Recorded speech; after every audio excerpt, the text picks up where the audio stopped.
Exercise 13.2 8th question. A spherical glass vessel has a cylindrical neck 8 cm long, 2 cm in diameter. ഒരു spherical glass വെസലിന് cylindrical ഷേപ്പിലുള്ള ഒരു neck ഉണ്ട്. അതിന്റെ length അല്ലെങ്കിൽ height എന്ന് പറയുന്നത് 8 സെന്റിമീറ്ററും ഡയമീറ്റർ 2 സെന്റിമീറ്ററും ആണ്. The diameter of the spherical part is 8.5 centimeter. ഈ സ്പെറിക്കൽ പാർട്ടിന്റെ ഡയമീറ്റർ, ദാറ്റ് മീൻസ് ഈ ഒരു പോയിന്റ് മുതൽ ഈ ഒരു പോയിന്റ് വരെയുള്ള ഈ ഒരു length 8.5, diameter 8.5. By measuring the amount of water it holds, a child find its volume to be 345 centimeter cube.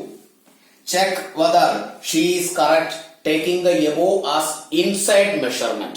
ഒരു സ്റ്റുഡന്റ് ഇതിൽ കൊള്ളുന്ന വാട്ടറിന്റെ വോളിയം മെഷർ ചെയ്ത് 345 ആണെന്ന് പറഞ്ഞിരിക്കുന്നു. അത് കറക്റ്റ് ആണോ അല്ലയോ? ഇവിടെ ഇൻസൈഡ് മെഷർമെന്റ് ആണ് ഈ തന്നിരിക്കുന്നതെന്ന് കൺസിഡർ ചെയ്യുക. ദാറ്റ് മീൻസ് ഈ ഒരു പാത്രത്തിന്റെ ഈ സ്പെറിക്കൽ വെസലിന്റെ തിക്നെസ് കൺസിഡർ ചെയ്യേണ്ട ആവശ്യമില്ല എന്നാണ്. അപ്പോ തന്നിരിക്കുന്ന കാര്യങ്ങളെ നമുക്ക് എടുത്തെഴുതാം. Spherical part and cylindrical part. For spherical part,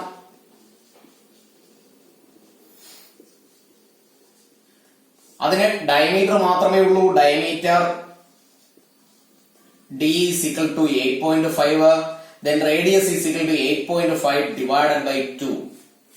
അതിന്റെ വോളിയം നമുക്ക് കണ്ടുപിടിക്കാം. Actually total volume of water എന്ന് പറയുന്നത് ഈ സ്പെറിക്കൽ പാർട്ടിന്റെയും ഈ നെക്കിന്റെയും കൂടി വോളിയമാണ്. അപ്പൊ രണ്ടും കണ്ടിട്ട് നമുക്ക് ആഡ് ചെയ്യാം. Volume is equal to 4/3 pi r cube. സ്ഫിയറിന്റെ volume which is 4 divided by 3 into pi into r 8.5 divided by 2. The whole cube ആണ്. That means 8.5 divided by 2 3 times multiply ചെയ്യണം. ഇവിടെയുള്ള ഈ ഒരു 2ഉം ഈ 4 നമുക്ക് ക്യാൻസൽ ചെയ്യാം.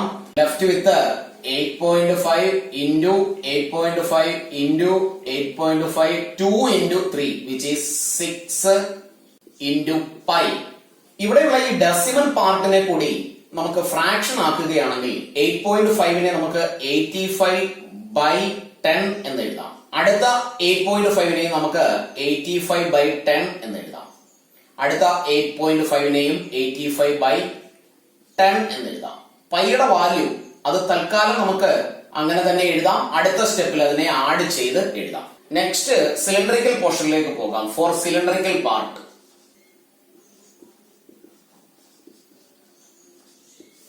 ഡയമീറ്റർ ആണ് തന്നിരിക്കുന്നത് 2 centimetre, then radius is equal to 1, height is 8 centimetre.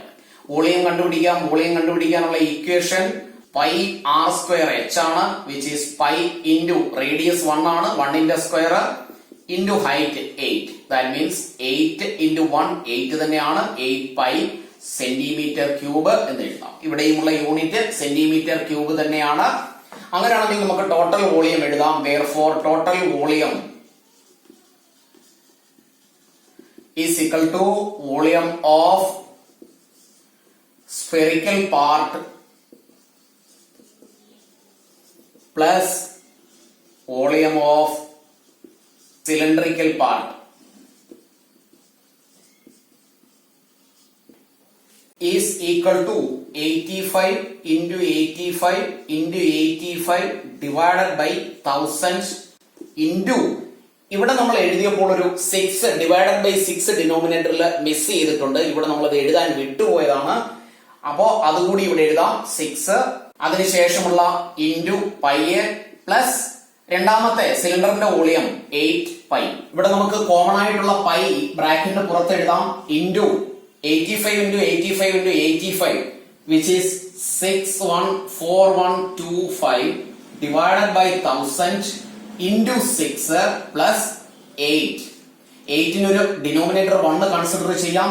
is equal to പൈയുടെ value 3.14 ബ്രാക്കറ്റിനുള്ളിൽ 1000 into 6 6000 upon 614125 plus 8/1 is equal to 3.14നെ fraction ആക്കിയാൽ അത് 314 divided by 100 എന്ന് എഴുതാം. ബ്രാക്കറ്റിനുള്ളിൽ 6000 into 1 കോമൺ ഡിനോമിനേറ്റർ ആയിട്ട് എഴുതാം. 1 into this number 614125 plus 8 into 6 48 1 2 3 zeros is equal to 314 divided by 100 into ഇത് രണ്ടും കൂടി ആഡ് ചെയ്യാം, which is 662125 divided by 6000 is equal to 314 314 662125 കൂടി മൾട്ടിപ്ലൈ ചെയ്യാം.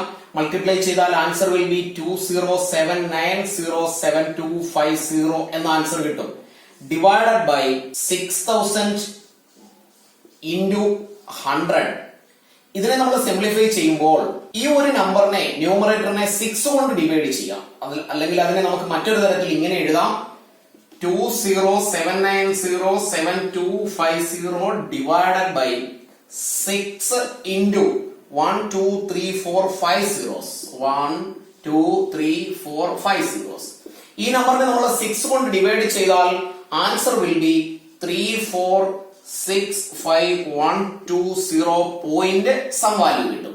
Divided by this number 1 2 3 4 5 1 2 3 4 5 decimal places ആണ് ഇവിടെ നമ്മൾ ചെയ്യേണ്ടത്.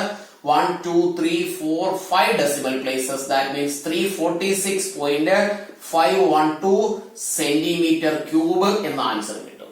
ബട്ട് സ്റ്റുഡന്റിന്റെ അല്ലെങ്കിൽ ആ ചൈൽഡിന്റെ ആൻസർ 345 എന്നായിരുന്നു. അങ്ങനെയാണെങ്കിൽ ആ സ്റ്റുഡന്റിന്റെ സ്റ്റേറ്റ്മെന്റ് റോങ് ആണ്. അപ്പൊ നമുക്ക് ആൻസർ ഫൈനൽ ആൻസറിൽ എഴുതി വെക്കാം. Therefore the child's answer is not correct.